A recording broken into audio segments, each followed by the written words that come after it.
जब भी आप फ्लाइट का टिकट बुक कर लेते हैं और उसके बाद फ्लाइट से यात्रा करने के लिए आपको कुछ प्रोसेस फॉलो करने होते हैं। जिस तरीके से रेलवे स्टेशन पे आप टिकट कटा करके और डायरेक्ट ट्रेन पर चढ़ के यात्रा कर लेते हैं, उस तरीके से एयरपोर्ट पे नहीं होता है और फ्लाइट के साथ आपको यात्रा करने के लिए कुछ जो है प्रोसेस फॉलो करने होते हैं। सो टिकट बुक कर लेने के बाद एयरपोर्ट जब आप पहुंचते हैं तो आपको क्या क्या प्रोसेस फॉलो करने हैं वो सारी चीज़ें मैं आपको इस वीडियो में बताऊंगा। तो चलिए शुरुआत करते हैं। सो हाय एवरीवन, मेरा नाम विजय है और आप देख रहे हैं विजय सॉल्यूशन। सबसे पहले एक शॉर्ट में मैं आपको महत्वपूर्ण जानकारी बता देता हूँ कि क्या होता है पूरा टाइमलाइन। मतलब यह है कि जब आप टिकट बुक कर लेते हैं उसके बाद आपको एयरपोर्ट पहुंचना होता है। एयरपोर्ट पहुंचने के बाद आपको बोर्डिंग पास लेना होता है। बोर्डिंग पास लेने के बाद सिक्योरिटी चेक में जाना होता है और जब सिक्योरिटी चेक में जाते हैं उसके बाद जो है आपको बोर्डिंग की गेट की तरफ जाना होगा, जिस गेट से आपका बोर्डिंग होगा, मतलब फ्लाइट पे चढ़ने की प्रक्रिया जो होगा शुरू होगा, उस गेट की तरफ आपको जाना होता है। तो यही प्रोसेस होता है, इसको डिटेल में बताते हैं। तो सबसे पहले अगर आप एयरपोर्ट पहुंचते हैं तो वहाँ पे दो चीज़ें होना आपके पास बहुत ज़रूरी है। पहला कि आपके पास वो टिकट होना चाहिए, चाहे अगर आपने किसी यात्रा.com या मेकमाईट्रिप.com, बहुत सारे वेबसाइट है जहाँ से फ़्लाइट टिकट बुक होता है, उस पर मैं ऑलरेडी वीडियो बना चुका हूँ। तो वीडियो आप ऊपर में मैं आई बटन में दे दूँगा, तो वहाँ से आप देख सकते हैं। तो वहाँ का टिकट होना चाहिए, या जिस एयरलाइंस से आप जिस भी माध्यम से आपने टिकट बुक किया है उसका टिकट होना चाहिए। बहुत बार जो है एयरलाइंस की ओर से भी आपको टिकट भेज दिया जाता है और हमेशा भेज ही दिया जाता है, तो आप वो भी रख सकते हैं, या जो आपने किसी वेबसाइट के माध्यम से किया तो वो भी रख सकते हैं। कोई दिक्कत नहीं होगा, दोनों से आपका एंट्री एयरपोर्ट पे हो जाएगा। तो उस टिकट के साथ आपका कोई एक वैलिड प्रूफ होना चाहिए, मतलब आधार कार्ड रख सकते हैं, पैन कार्ड रख सकते हैं, कोई भी एक प्रूफ ओरिजिनल आपको रखना पड़ेगा। जब ये दोनों रख करके आप एयरपोर्ट पहुंचेंगे तो वहाँ पे जो है आपको कोई नहीं रोकेगा और आपको जो है एयरपोर्ट के अंदर एंट्री लेने दिया जाएगा। जब आप यह लेकर के एंट्री कर लेते हैं तो जो सबसे पहला काम आता है, वहाँ पे आपको अपना बोर्डिंग पास लेना होता है। मतलब यह है, यह बोर्डिंग पास पे ही सारा डिटेल लिखा रहता है कि आपका फ़्लाइट जो है वो कितने बजे चलेगी, कौन सा आपका सीट है, क्योंकि जो आप टिकट बुक करते हैं शुरू में उस पर सीट नंबर नहीं लिखा हुआ होता है। तो बोर्डिंग पास लेना जरूरी होता है। अब ये बोर्डिंग पास कहाँ मिलता है? तो बोर्डिंग पास जो है हर एक जिस भी एयरलाइंस का आपने टिकट बुक किया होगा, मान लीजिएगा आपने स्पाइस जेट का कर लिया या कि विस्तारा एयरलाइंस का कर लिया, तो हर एक का काउंटर वहाँ पे लगा हुआ होता है। वहाँ पे जाना होता है और वहाँ पे जाकर के जो आपने इंटरनेट से जो आपका टिकट बुक हुआ है वो दिखाएंगे, तो वो लोग आपको एक अलग टिकट देंगे जिसको बोर्डिंग पास कहते हैं। या बोर्डिंग पास लेने की प्रक्रिया को जो है चेक इन बोलते हैं। एक तरीके से आप चेक इन कर दिए कि मैं आ गया हूँ, ये आपको बताना होता है। तो यह चेक इन आप चाहे तो इंटरनेट के माध्यम से भी कर सकते हैं। मतलब यह है कि वेब चेकिंग एक ऑप्शन दिया जाता है। तो अगर आप जो है एयरपोर्ट जा कर के बोर्डिंग वाले लाइन में नहीं जाना चाहते हैं तो आप वेब चेक इन कर सकते हैं। बहुत ही सिंपल स्टेप है और आराम से जिस एयरलाइंस का आपको होगा वहाँ पे जाना है, आपको अपना पिनर नंबर डालना है और उसके बाद आपका सारा टिकट का डिटेल आ जाता है और उसके बाद आप वेब चेकिंग कर सकते हैं। वेब चेकिंग कैसे करते हैं उस पर मैं जो है एक अलग से वीडियो बना दूंगा, तो आपको पता चल जाएगा।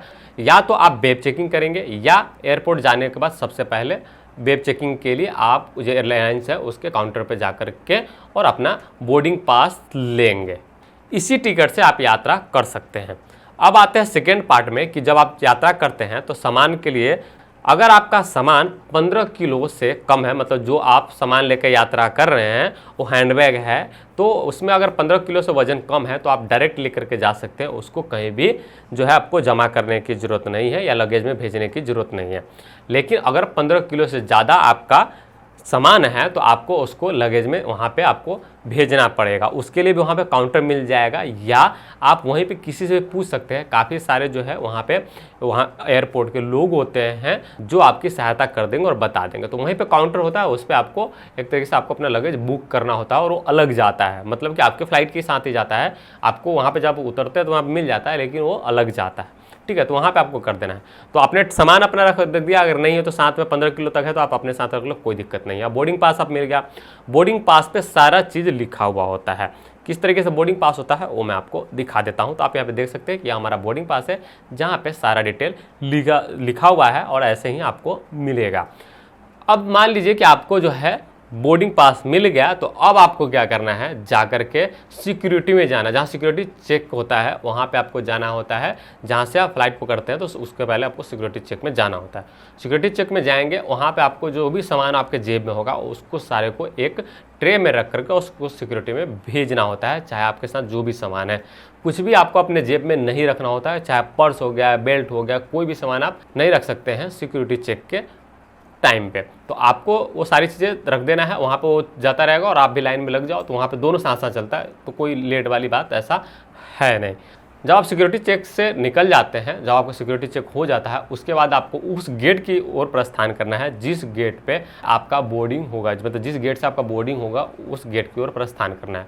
उस गेट पे अगर ज़्यादा टाइम होगा तो आपको जो है वेट करना है, वहाँ पे बैठने के लिए काफ़ी सुविधा होता है तो वहाँ बैठ जाना है। या अगर आपका टाइम हो गया रहेगा तो आपको क्या करना है, उस गेट पे जाना है, वहाँ पे आप बोर्डिंग पास दिखाएंगे और उसके बाद जो गेट होता है या जो वहाँ पे जो काउंटर लगा होता है वो उसी एयरलाइंस का होता है जिस एयरलाइंस का आप जाते हैं, मतलब जिस एयरलाइंस का आपका टिकट बुक है उसी एयरलाइंस का होता है। तो वो वहाँ से आपको जब आप वहाँ पे दे देते हैं तो वो लोग आपको ले जाते हैं, वहाँ से आपका टेंशन ख़त्म हो जाता है।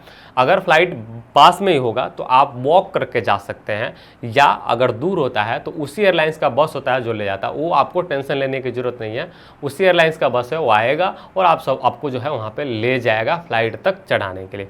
और उसके बाद जो है आपको वहाँ पे फ्लाइट में जाना है। वहाँ पे जाने के बाद जो है वहाँ एयर होस्टेज होती है, वो आपका टिकट देखेगी और आपको जो है वहाँ पे बता देगी कि ये सीट नंबर है आपका, वहाँ पे जाकर के बैठ जाओ। तो वहाँ पे जाकर के आप बैठ जाएंगे और उसके बाद जो है आपका जो फ्लाइट चलेगी, आपका यात्रा हो जाएगा। और जब आप जहाँ पे उतरेंगे वहाँ पे जैसा मैंने बताया सिंपल से आपको निकल करके और बाहर जाना है। अगर 15 किलो से कम सामान होगा और 15 किलो से ज़्यादा अगर आपने सामान बुक किया होगा तो आपको जो है वहाँ पे अपना सामान का वेट करना है, वो सामान आता रहता है, वहाँ पे सामान आपको अपना लेना है और चले जाना है। आई होप कि आपको सारी चीज़ समझ में आ गया होगा। अगर कोई कन्फ्यूजन है तो आप हमसे कमेंट करके पूछ सकते हैं, मैं ज़रूर जवाब दूंगा। बहुत बहुत धन्यवाद।